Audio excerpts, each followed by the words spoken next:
Hoy vamos a meternos de lleno en una historia increíble, la de una decisión, una simple decisión en un laboratorio que acabó convirtiéndose en un error de más de 4 millones de euros. La escena nos sitúa en Italia, año 2018. Estamos en una planta farmacéutica, una planta cerca de Milán, y allí se está produciendo un principio activo, uno clave para un antihipertensivo.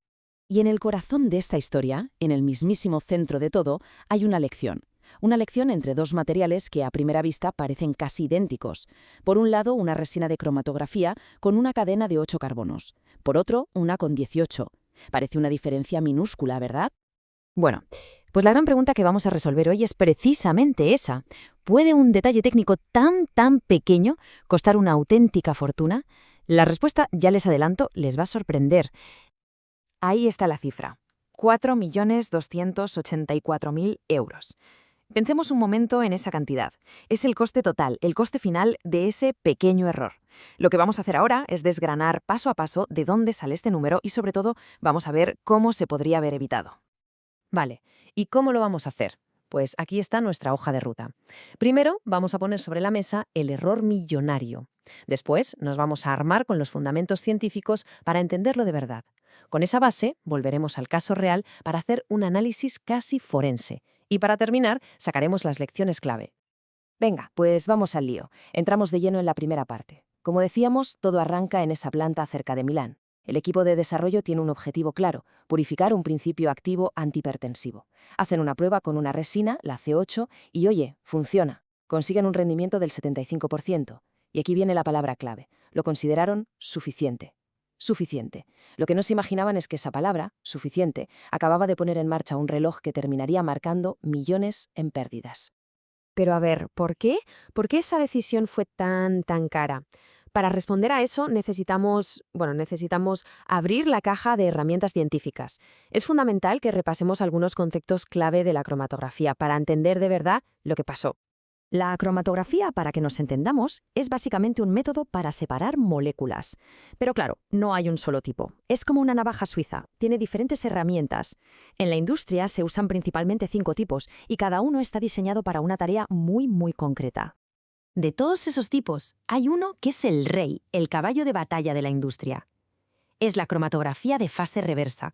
Cubre como el 80% de las aplicaciones en farma. ¿Cómo funciona? Pues se basa en interacciones hidrofóbicas y por eso es ideal para la mayoría de los principios activos. Para medir si lo estamos haciendo bien, usamos un parámetro clave, el factor de retención, que se llama K'. La ecuación es fundamental, así que vamos a leerla con calma. K' es igual a, abre paréntesis, TR menos T0, cierra paréntesis, dividido por T0. Lo que buscamos, el objetivo, es que ese valor de K' esté entre 2 y 10.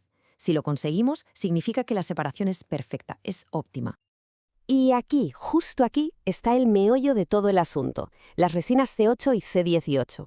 Ambas son de fase reversa, sí, pero, y este es un gran pero, no son intercambiables. La C18, con su cadena más larga de 18 carbonos, es mucho más hidrofóbica. Y no solo eso, tiene casi el doble de capacidad de carga. Para un principio activo con un log P alto, que es lo que tenían entre manos, la C18 no es que fuera una opción más, es que era sin duda la elección superior. Claro que en esa caja de herramientas hay más cosas. Rápidamente tenemos la fase normal, que es justo lo contrario para compuestos muy polares, el intercambio iónico, que separa por carga eléctrica, fundamental para proteínas y moléculas así, la exclusión por tamaño, bueno, el nombre lo dice todo, ¿no? Separa por tamaño, y por último la de afinidad, que es súper específica. Es como una llave que solo encaja en su cerradura, consigue una pureza increíble. Entonces, ¿cómo se evita un desastre como el de Milán? Muy sencillo, siguiendo un protocolo metódico como este. Y fíjense bien en el paso número 3. Es el más importante. Hacer un screening, un cribado de varias resinas. No una, no dos. Entre 3 y 6. Nunca, y esto es una regla de oro, nunca hay que asumir que la primera que funciona ya es la mejor. Eso es apostar a la lotería, y en ciencia eso no se hace. Y que nadie piense que esto es un conocimiento secreto o algo por el estilo. Para nada, está todo perfectamente documentado en la literatura científica. Libros como el Introduction to Modern Liquid Chromatography de Snyder y compañía o el HPLC for Pharmaceutical Scientists de Kasakevich son textos de referencia, son la Biblia en este campo. O sea, la información estaba ahí. Muy bien. Ahora que ya tenemos la base científica, que hablamos el mismo idioma, podemos volver a Milán.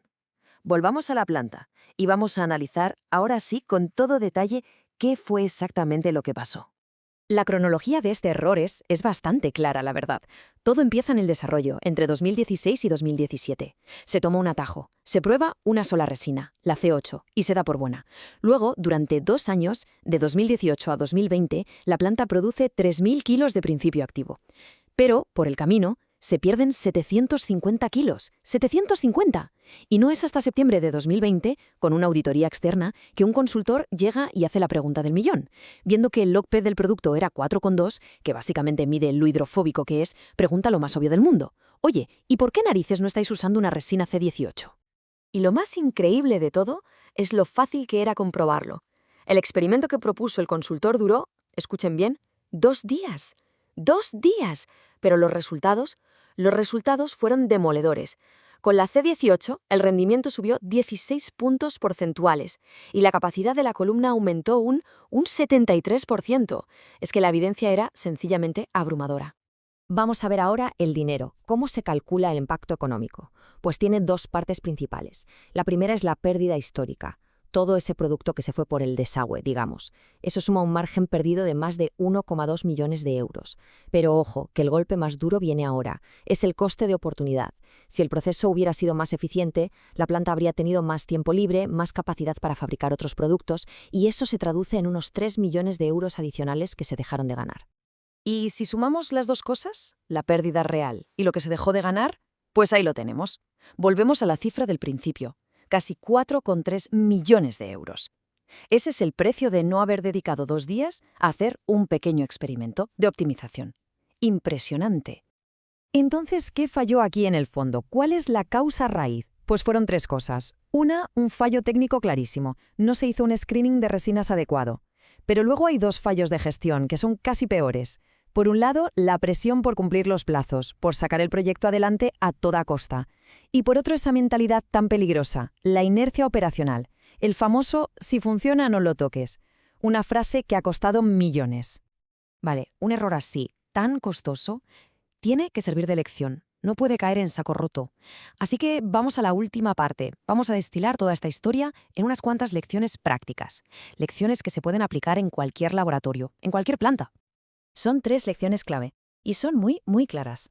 La primera, conoce tus herramientas. Hay que saber qué hace cada tipo de cromatografía y cuándo usarla. La segunda, y esta casi que habría que grabársela a fuego, el screening no es opcional. Probar varias resinas es obligatorio. Aceptar el cumple la especificación como bueno sin más es una trampa. Y la tercera, los detalles importan, y mucho. La diferencia entre C8 y C18 puede parecer una tontería, pero ya hemos visto el impacto que tiene. Y para cualquiera que quiera profundizar en esto, que quiera de verdad dominar la materia, la literatura está ahí. El libro de Snyder, Kirkland y Dolan, Introduction to Modern Liquid Chromatography, es la base de todo. Si el interés está más en el mundo farmacéutico, entonces el de Kasakevich y lo bruto. Y si se trabaja con biológicos, con proteínas, entonces el libro de Carta y Jungbauer es simplemente imprescindible. Y si todavía queda alguna duda del poder de la optimización, miren esto. La inversión total para hacer el cambio a la resina C18 fue de 53.000 euros. Bueno, pues el margen extra que se generó en los siguientes 4 años fue de casi 2,5 millones de euros. Estamos hablando de un retorno de la inversión de 46-1. 46-1. La inversión se pagó sola en, literalmente, un mes. El caso de hoy ha ido sobre elegir la herramienta correcta. Pero, ¿qué pasa cuando ya la tienes? ¿Qué pasa con el día a día, con la operación, con el mantenimiento? Pues de eso va a ir nuestra próxima entrega. Vamos a investigar otro caso, cómo una simple solución de limpieza con sosa cáustica pudo destruir una resina y costar 2,3 millones de euros en reemplazos que no deberían haber ocurrido. Ahí lo dejo.